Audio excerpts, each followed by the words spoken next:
सोना बहुत महंगा हो रहा है।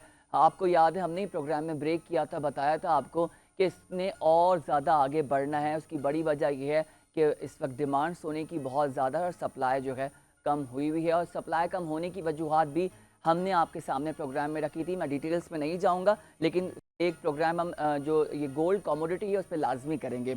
आपको अपडेट बता दूं, इस वक्त सोना जो है तारीख की बुलंद तरीन सतह पर आ गया है। फी सोने का अगर हम दाम उसकी बात करें तो 2,61,000 रुपये पर ट्रेड कर रहा है। यानी कि 2,61,000 रुपये पे आपका जो सोना है फी तोला वो ट्रेड कर रहा है। और ग्राम्स के हवाले से भी हमने उसमें इजाफा देखा है। आपको ये भी बता दें कि वाज़ेह रहे गुज़िश्ता रोज़ मुल्क में सोने की फ़ी तोला कीमत में 700 रुपये का इजाफा हुआ था। पहले 60,000 पे था, 2,60,000 पे था, अब 61 पर आ गया है। और ये एक्सपेक्ट किया जा रहा है कि एक बहुत हार्ड बुलिंग ट्रेंड हम देखें और बहुत तेज़ी से ये मार्केट में आगे बढ़ेगा।